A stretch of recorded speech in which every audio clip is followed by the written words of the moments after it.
Allez, mesdames, mesdemoiselles, messieurs, il est presque 16 heures. Je vais demander à Stéphane de venir me rejoindre. Et puis nous allons commencer à parler de cette belle aventure qui est celle du musée de l'Olympique lyonnais, dont il est, j'allais dire, le père fondateur. Je ne sais pas si on peut parler comme ça. Hein, mais tenez, voilà le micro.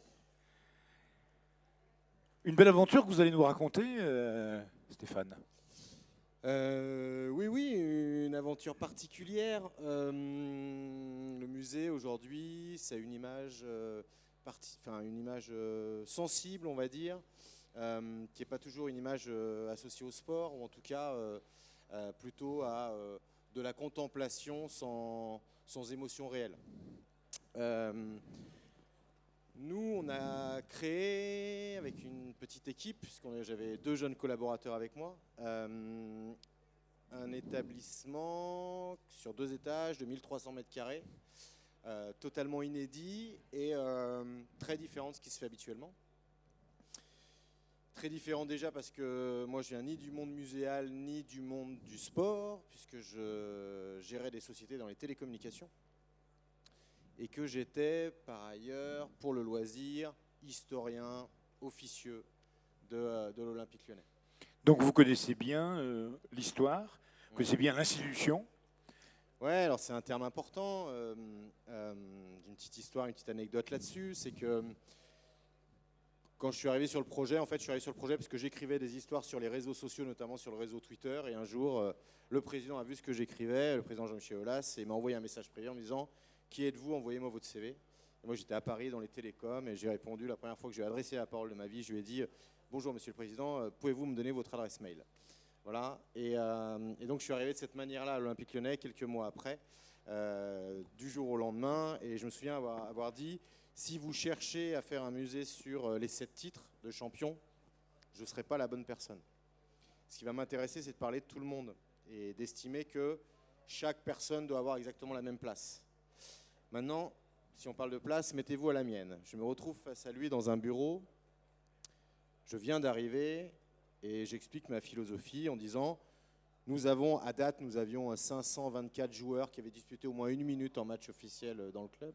Et je lui dis: on a 524 joueurs et à l'époque 118 joueuses, je crois, de mémoire, ou 116, parce que c'était il y a quand même 2-3 ans maintenant.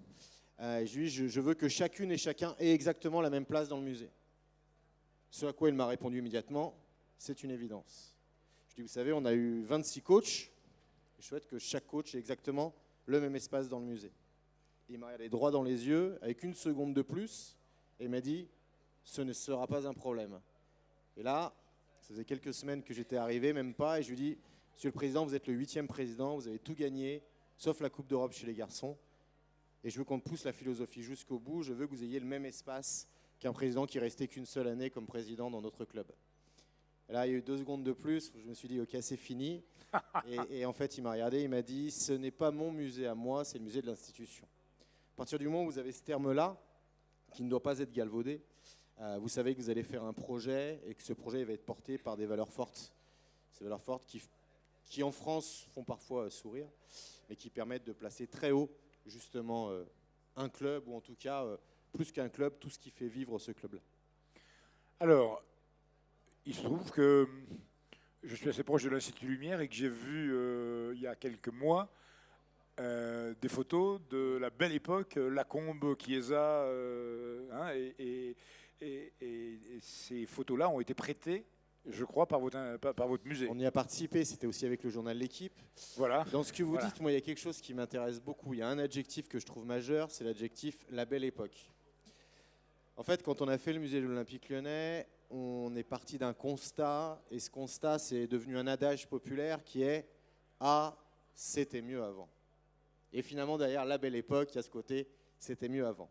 Et en fait, on a essayé aussi d'y répondre en donnant des clés de compréhension dans le musée. En fait, ce qui était mieux, et ça c'est de tout temps, c'est que nous tous, on était beaucoup plus jeunes et qu'on voyait les choses avec plus de naïveté. Donc pour nous, c'est toujours la bonne époque, c'est celle où on était jeunes, adolescents ou jeunes adultes.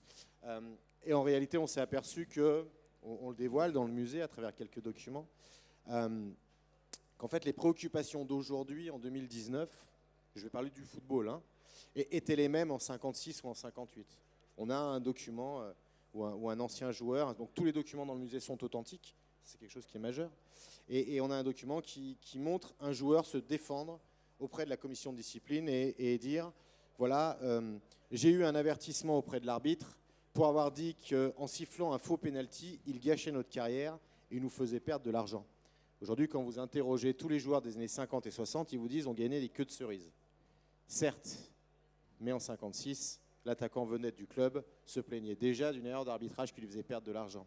Ça veut dire que tout est relatif, mais que le côté c'était mieux avant a un côté un peu désuet.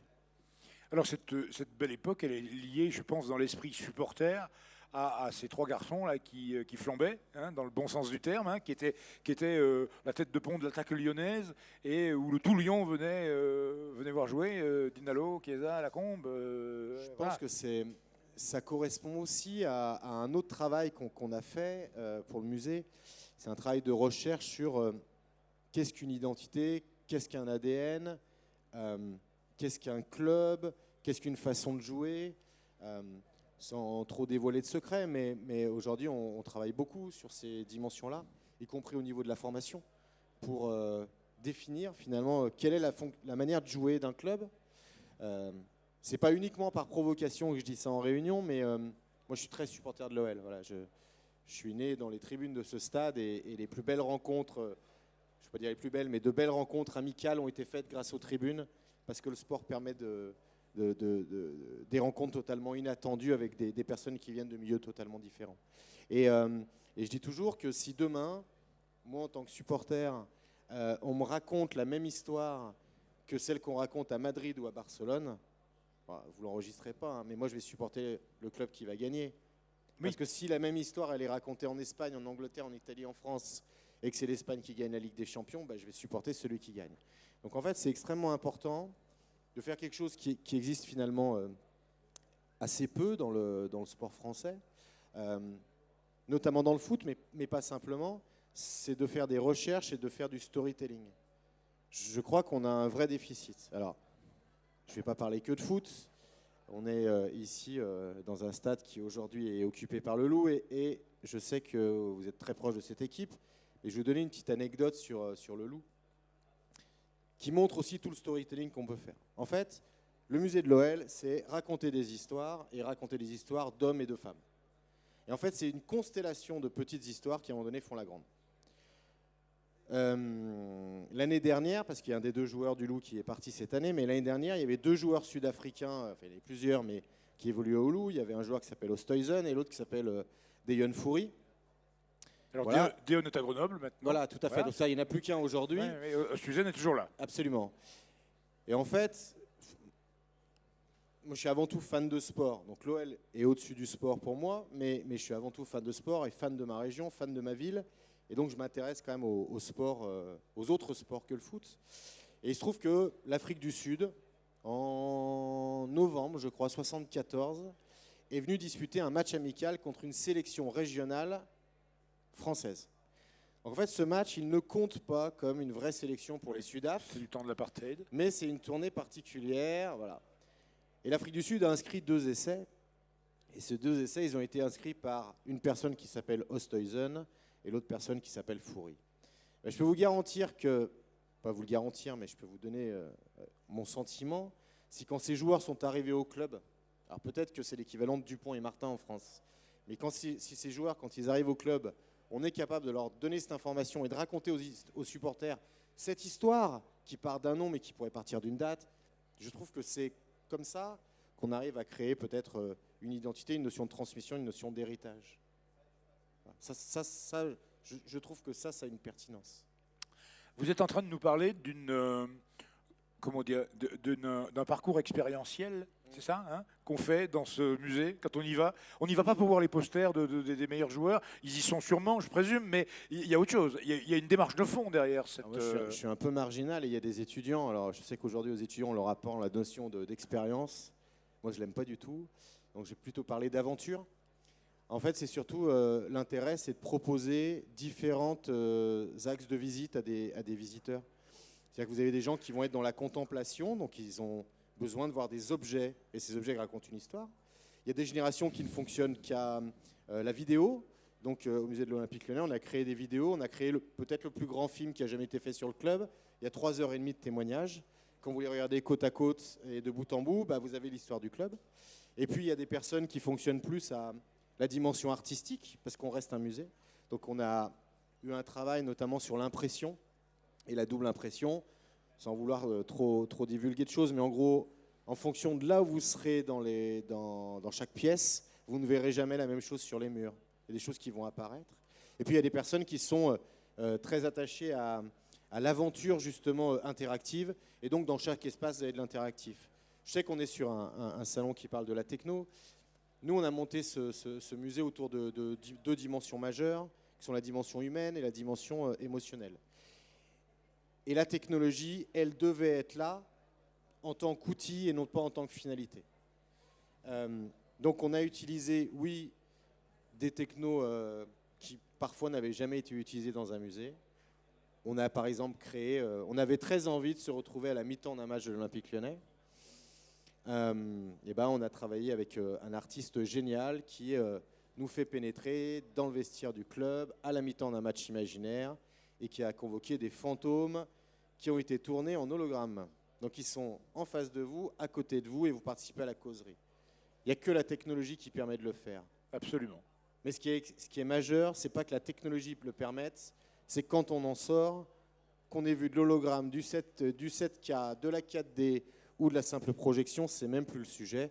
On a vécu une aventure comme on a vécu nulle part ailleurs. Et pour nous, la technologie, elle doit être utile pour ça. Je pense qu'aujourd'hui, on est à une frontière. C'est-à-dire qu'on a une technologie qui évolue naturellement dans plein de domaines. Et ça, c'est mon sentiment. Hein. Il n'a pas forcément à être partagé, mais c'est mon sentiment, que je partage néanmoins. C'est que cette technologie, on ne sait pas toujours quoi en faire. On va par exemple parler des statistiques. Aujourd'hui, on est capable de sortir des statistiques absolument extraordinaires en termes de volume. Ce qui fera la différence sur la statistique, c'est comment on va la quantifier, la hiérarchiser et pouvoir l'utiliser. La technologie, c'est à peu près pareil. La technologie, elle est là pour vivre une émotion, parce que sans technologie, on ne peut pas la vivre en fait. Donc il faut toujours garder en mémoire le fait que ce soit un outil. J'ai un deuxième exemple très rapide. Donc tout est authentique, mais on a été obligé de faire une reconstruction de quelque chose qui a disparu, qui est l'ancienne brasserie où se retrouvaient les joueurs et les fans entre 1960 et 1983. Si vous laissez juste la brasserie comme ça, vous allez faire plaisir à 4-5 personnes qui vont s'accouder au comptoir et à qui ça va rappeler la belle époque. La belle époque. Bon, nous, effectivement, on s'est dit que dans une brasserie, on pouvait boire des verres. Donc, quand vous approchez des verres, on vous diffuse les finales de Coupe de France qui ont été gagnées quand cette brasserie existait. Et que vous approchez vers une petite table, et là, vous avez un livre interactif qui se transforme et qui vous raconte des histoires du club. Là, la technologie, elle a un intérêt. Et franchement, ce qu'il y a derrière, d'un point de vue justement purement technique, c'est pas le sujet. Combien de visiteurs aujourd'hui avez-vous ? Alors nous, on est coté en bourse, donc c'est quelque chose sur lequel on n'a pas le droit de communiquer. Non, ce que je peux dire là-dessus, c'est qu'en fait, sur la première année, ce qui était majeur pour nous, c'était pas forcément... Enfin, on a toujours un objectif de fréquentation. Donc ils ont dû donner les chiffres sur le Groupama Stadium vendredi. Mais ce qui nous importait, c'était de créer un lieu populaire. En fait, quand vous créez ce type de lieu, vous avez deux axes. Il y a un axe qui est purement un axe mercantile. Vous considérez ce lieu comme un centre de profit. À ce moment-là, je connais bien les responsables d'autres musées, je connais bien le musée de Barcelone, le musée du FC Barcelone, 2 millions d'entrées, 30 € par personne, 60 millions d'euros de chiffre d'affaires, ça fait rêver tout le monde. La démarche est mercantile, c'est un centre de profit, c'est une marque mondiale installée, c'est un haut lieu du tourisme mondial, c'est très assumé. Vous avez cet angle-là. Tout le monde ne s'appelle pas le FC Barcelone. Donc en fait, vous avez aussi un autre angle qui est en tout cas celui avec lequel moi j'ai travaillé avec mon équipe, c'est l'angle de l'image. Je vais vous donner un seul exemple. On a décidé de faire un lieu populaire. Un lieu populaire, c'est créer des programmes pédagogiques, par exemple. Aujourd'hui, on a travaillé sur la mixité homme-femme. Vous avez un film de 10 minutes, un atelier de 45 minutes, une visite du musée. Pour tous les enfants, le tarif, il est de 3 €. quand vous accueillez 500 enfants dans une après-midi, vous allez gagner 1 500 euros. À l'échelle d'un club de football, qu'est-ce que ça signifie 1 500 euros? Pas grand-chose. En revanche, vous avez 500 enfants qui ont pu bénéficier non pas d'un programme scolaire, mais d'un programme périscolaire qui leur permet de réfléchir. Et donc, quand je parle d'image, c'est plus ça, c'est plus sur la dimension patrimoniale, culturelle, périscolaire et ou pédagogique. Alors, j'entends bien ce que vous dites. C'est un musée différent des autres. En tout cas, c'est comme ça que vous l'avez voulu, je pense. Pas eu le choix, je ne savais pas en faire. Ouais. Donc. Voilà. Et comment est-il vu là, par les autres, par ceux qui vous visitent? Quels sont les retours que vous en avez? Nous, aujourd'hui, et on va le dire avec une vraie humilité, quand on le regarde, on voit tous les défauts qu'on peut observer aujourd'hui parce qu'on a fait les choses avec beaucoup de naïveté. Je vais vous donner un exemple. Il n'y a pas un musée en France où il n'y a pas de toilette à l'intérieur. Bah, chez nous, oui, parce qu'on n'avait jamais fait de musée et donc on n'a pas jugé utile effectivement d'en mettre à l'intérieur. C'est un détail, mais c'est un détail qui peut avoir son importance et qui montre que les choses, elles ont été faites avec le cœur, mais oui, avec une naïveté parfois troublante. Les visiteurs sont extrêmement surpris, parfois désarçonnés, parfois bousculés. On a mis en place depuis l'été un audio guide parce que, moi, je m'étais opposé à l'audio guide. Voilà. J'ai l'intuition que le musée de demain, ça va être un lieu de rencontre, ça va être un lieu où les gens vont pouvoir discuter entre eux, se rencontrer, échanger, passer du temps ensemble. C'est pas juste un lieu où on va se balader. Et donc j'avais dit, on va empêcher les audioguides, on va tout faire pour que les gens communiquent entre eux. Et en fait, on s'est aperçu qu'on avait une demande parce que les personnes avaient besoin d'avoir une visite augmentée. Et voilà. Donc ça c'est pour moi un angle, par exemple, qui nous a été remonté. Le reste, ce qui nous a surpris, c'est comme ça ressemble à rien d'autre. Alors, là, je vous donne que les points positifs. Tout à l'heure, dans quelques instants, je vais vous donner le point, à mon avis, négatif majeur de ce type de lieu. Ce qui nous a étonné, c'est de comment je vais dire ça, sans gonfler les muscles, mais de recevoir les félicitations de gens du métier qui sont venus nous voir. Je pense notamment à l'Institut du monde arabe qui est venu nous voir pour son expo et nous a dit comment vous avez fait parce que nous on voudrait faire comme vous. Ouais, c'est surprenant parce qu'on n'est pas des spécialistes en fait. Donc on a fait quelque chose de très différent.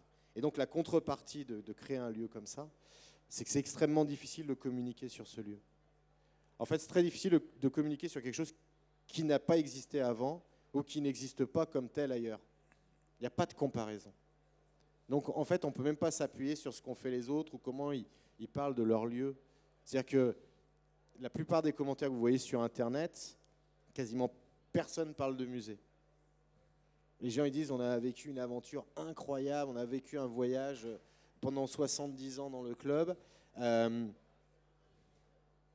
Et l'historien que je suis, entre guillemets, parfois est un peu frustré de ça, parce que petite anecdote quand même, vous avez accès à des chiffres et à des statistiques absolument dingues, parce que pour créer le musée, j'ai relu Le Progrès quotidien depuis même 1950, sans oublier un seul jour, pour être sûr des chiffres. Voilà. Et donc, forcément, quand on me parle juste des expériences interactives, je tire un peu la gueule. Ouais, non, on a le détail de l'intégralité des buts qui ont été marqués depuis le 27 août 50, pour savoir qui a fait la passe, l'avant-dernière passe.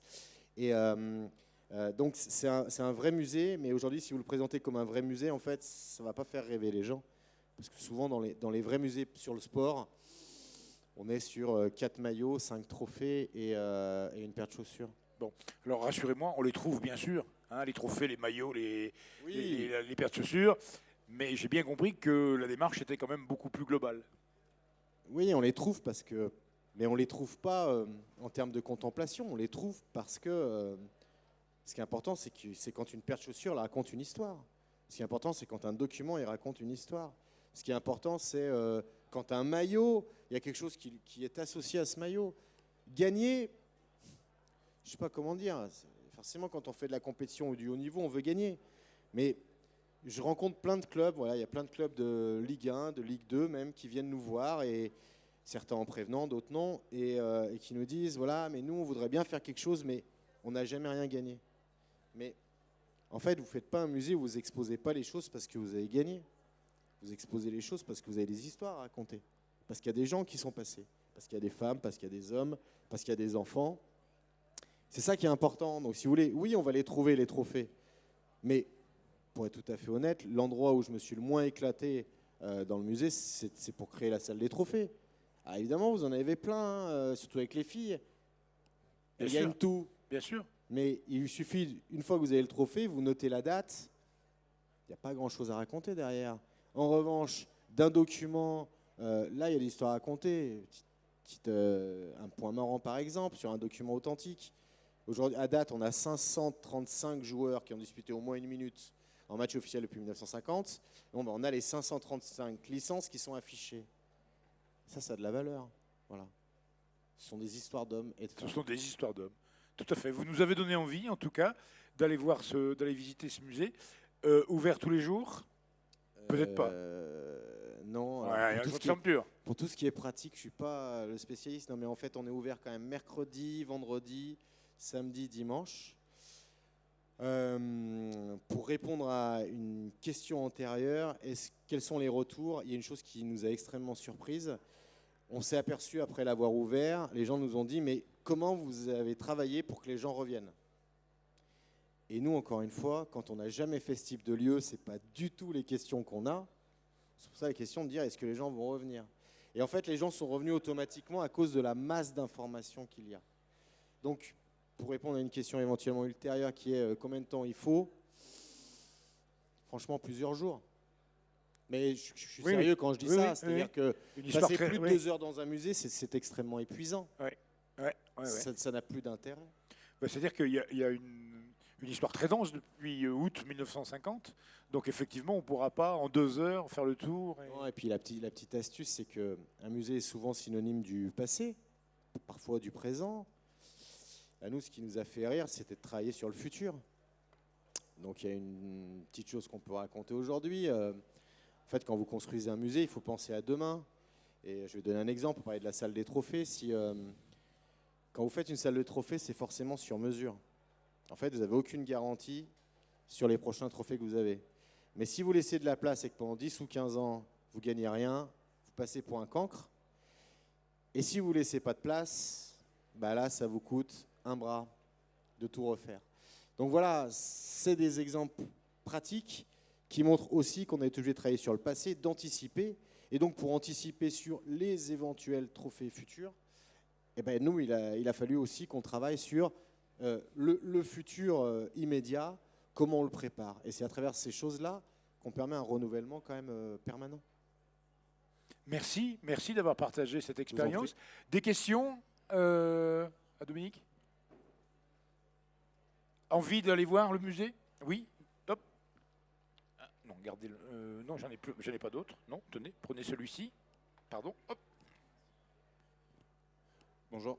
Donc moi j'avais une question concernant les documents anciens que vous avez dans votre musée, si c'était principalement des dons ou si vous en avez acheté en partie aussi.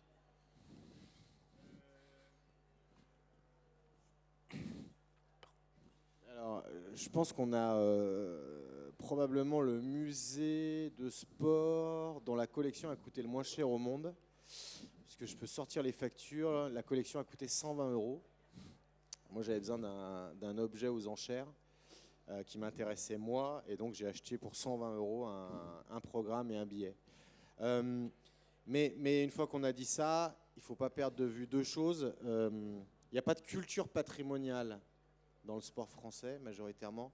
Mais parfois, dans certains clubs, vous avez des personnes qui passent et qui jettent rien. Et nous, à l'Olympique Lyonnais, on a eu une chance inouïe. C'est qu'il y a une personne qui a passé plus de 40 ans au club et qui avait tout gardé dans des enveloppes. Donc, il a fallu partir à la recherche de tout, mais elle avait tout. Ça, c'est majeur. Et après, il y a une contrepartie. C'est qu'en fait, j'ai pas assez de connaissances par rapport aux autres clubs, ou plutôt par rapport aux autres sports, mais c'est quelque chose qui est majoritaire chez les clubs. En fait, on a fait un appel aussi aux dons ou aux prêts, et les retours ont été très faibles. En fait, dans le football, il y a beaucoup d'argent qui circule. C'est pas un scoop. Donc forcément, quand on prête ou qu'on veut donner quelque chose, c'est souvent en échange de monnaie sonnante, pour le coup, excusez-moi, et trébuchante. Donc ça a été aussi une de nos contraintes parfois. Et une dernière contrainte sur la collection, qui est quelque chose d'absolument humain. Mais si je demande aux personnes ici, pour vous, l'OL, c'est quoi ? Eh ben, vous allez toutes, majoritairement en tout cas, me raconter votre histoire par rapport à ce club. Je parle de l'OL, ça pourrait être le Loup, ça pourrait être l'Asvel. Forcément, et en fait, on se souvent retrouvé face à des personnes qui estimaient que l'histoire de l'OL commençait à partir du moment où elle s'y intéressait. Ce qui veut dire que parfois, un document totalement anecdotique qui n'avait pas forcément de valeur émotionnelle particulière dans les petites histoires du club, pour cette personne-là, avait une dimension émotionnelle absolument démentielle. Et donc, il a fallu aussi être très vigilant là-dessus. Et donc, pouvoir aussi choisir, alors vigilant avec beaucoup, encore une fois, de respect et d'humilité, mais c'est vraiment une des contraintes quand on veut construire quelque chose, c'est qu'à un moment donné, il faut choisir. Et choisir, c'était notamment sur la collection, on ne peut pas tout mettre. Combien y a-t-il de pièces, à peu près ? Bon, vous n'avez pas l'air de ce nombre de chiffres, mais vous devez savoir à peu près. En fait, il y a celles qui sont exposées, il y a celles qu'on a en réserve. Quand je parlais du futur, je pense que dans 50 ans, mon successeur sera content de savoir qu'à chaque match qui est disputé au Groupama Stadium, je récupère un maillot de l'équipe adverse. Parce qu'aujourd'hui, ça veut dire que ça n'a pas de valeur aujourd'hui, mais peut-être dans 50 ans, on se dira « Ah, il jouait avec cette matière en maillot », voilà. Ou « Ah, je récupère quelque chose du public ». Peut-être dans 50 ans, on se dira « Oh, il y a 50 ans, on jouait au foot devant du public ». Aujourd'hui, ça se passe de manière virtuelle. Donc, ouais, ça c'est important en termes de... Je crois qu'on doit raconter plusieurs centaines d'histoires. À chaque fois, il y a quand même des objets associés. Et en réserve, le sport a cette valeur fondamentale, au-delà de permettre la rencontre, c'est de pouvoir avoir des histoires infinies à raconter. Infinies. Merci Stéphane, merci beaucoup. Applaudissements s'il vous plaît. Vous nous donnez envie d'aller visiter ce musée. Donc je vais prochainement vous appeler pour aller le visiter. Vous faites guide aussi de temps en temps ? Ouais, j'essaye. Moi, je m'occupe aussi beaucoup des anciens joueurs. Voilà. Et une chose qui est aussi importante, je crois, et peut-être qui est importante aussi par rapport au sport français, au patrimoine et à ce qu'on veut créer demain. En fait, je me suis pris de passion pour un truc qui va peut-être vous paraître morbide, mais je me suis pris de passion pour les joueurs morts. Et je pars à la recherche des familles dans le monde entier, en passant des coups de fil dans tous les sens. Donc là, par exemple, il y a une famille qui nous regarde d'Argentine. J'ai mis 1 an à les retrouver sans parler espagnol. Et l'année dernière, on les a fait venir pendant une semaine à Lyon. Ils n'étaient pas revenus depuis 1971. Voilà. Et là, je peux vous garantir que vous ressentez quelque chose. Ouais. Donc, je fais beaucoup de guides pour ça. Et j'ai une grosse activité autour des anciens joueurs, et notamment des anciens joueurs décédés. Parce qu'on parlait tout à l'heure de noms communs ou de noms usuels. Quand vous avez un joueur qui s'appelle Martin, ce n'est pas le cas à l'OL. Mais en gros, pour retrouver quelqu'un qui s'appelle Martin, ça va vous demander peut-être 3 à 4 000 coups de téléphone chez des gens qui ne sont pas de la famille. Et le jour où vous débarquez dans la famille, vous rentrez par effraction. En fait, elles ne vous ont rien demandé. Et elles ne vous attendaient pas. Et vous tapez à la porte et vous dites « Coucou, c'est moi, je suis Olympique Lyonnais, ça fait 50 ans qu'on ne vous a pas parlé et j'ai envie de vous parler. » C'est curieux comme rapport, oui, quand même. Effectivement, très curieux. Voilà. On est allé très au-delà du musée traditionnel. Non, ne soyez pas désolés, c'était une belle aventure. Vous en parlez avec le cœur, en plus, on voit que vous êtes un passionné. On se rendra. Moi, je crois que je vais aller voir. Vous m'avez donné envie d'y aller. Merci beaucoup. Merci Stéphane. Merci. Et puis à très bientôt. Merci d'être venu témoigner. Beaucoup. Merci beaucoup.